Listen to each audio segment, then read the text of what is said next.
दोस्तों गोल्ड के प्राइसेस में डेली चेंज आ रहा है। कभी तो गोल्ड का प्राइस बहुत ऊपर चला जाता है, फिर थोड़ी सी करेक्शन आती है, और जब थोड़ी सी करेक्शन आती है ना, हर कोई इंटरेस्टेड हो जाता है कि चलो कुछ ना कुछ पैसा हम गोल्ड में इन्वेस्ट करते हैं।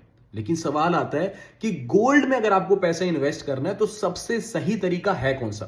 देखो, पहला तरीका तो यह है कि आप किसी भी लोकल ज्वेलर के पास जाओ, उससे गोल्ड खरीद के ले आओ एज अ ज्वेलरी। और वो काफी लोग सोचते हैं कि जी हमारी गोल्ड में इन्वेस्टमेंट भी होगी और हम उसको जो है यूज भी कर लेंगे। लेकिन वो सबसे बेकार तरीका है अगर आप इन्वेस्टमेंट के पर्पज से सोच रहे हो कि मैं लोकल ज्वेलर से जाके गोल्ड खरीद लाऊं। मान लो आप तनिष्क, मालाबार, कल्याण किसी भी ज्वेलर के पास जाते हो, 1 लाख रुपए का गोल्ड खरीदते हो, उसके ऊपर 20-22% वो मेकिंग चार्ज लगा देंगे। यानी 1 लाख रुपए का सामान खरीदने के लिए आप 1,22,000 1,25,000 रुपए तो ऑलरेडी दे के आ रहे हो, उसके ऊपर 3% जीएसटी भी लग जाएगी। तो ये कोई सही तरीका नहीं है गोल्ड में इन्वेस्टमेंट करने का, सबसे बेकार तरीका है। इसको आप इन्वेस्टमेंट का नाम नहीं दे सकते। दूसरा तरीका आता है कि जी डिजिटल गोल्ड खरीद लो, कि आप गूगल पे पे गए, फोन पे गए, पेटीएम पे गए, वहां गोल्ड सर्च करोगे तो डिजिटल गोल्ड आ जाता है।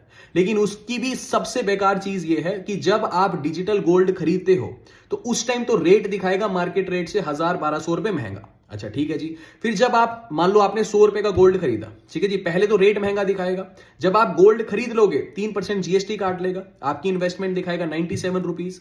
मान लो इंस्टेंटली आप वहां से गोल्ड बेचने जाते हो तो 5-6% जो है सेलिंग कमीशन काट लेता है। यानी 100 रुपए इन्वेस्ट करने के बाद अगर तुरंत बेचोगे तो 91 रुपीज ही आपको वापिस मिलेंगे। यानी 8-9% तो इसमें भी उड़ जाता है। तो इसीलिए डिजिटल गोल्ड भी कोई सेंस नहीं बोलता कि आप गोल्ड में इन्वेस्टमेंट कर लो, और ना ही ये सेबी से रेगुलेटेड होता है। तीसरा तरीका आता है कि आप गोल्ड ईटीएफ में इन्वेस्ट कर रहे हो। अगर आपको गोल्ड में ही इन्वेस्ट करना है तो गोल्ड ईटीएफ से बेस्ट कोई चीज नहीं है। अगर आप गोल्ड में इन्वेस्ट करना चाहते हो, सच में इन्वेस्टमेंट, तो गोल्ड ईटीएफ ही बेस्ट चीज है। इसको एज अ स्टॉक हम खरीदते हैं, ठीक है, जैसे एज अ शेयर खरीदते हैं किसी भी कंपनी का, वैसे ही गोल्ड ईटीएफ होते हैं। जीएसटी इसमें भी लगती है, लेकिन जीएसटी इसकी नेट एसेट वैल्यू के अंदर एडजस्ट हो जाती है, इसलिए जीएसटी का पेन मेरे को नहीं उठाना पड़ता। तो इसके अंदर कोई भी लॉसेस नहीं है। एक्सपेंस रेशो की अगर हम बात करें तो वो भी बहुत कम है, 0.2% से लेके 0.5 या 0.6% तक जाती है।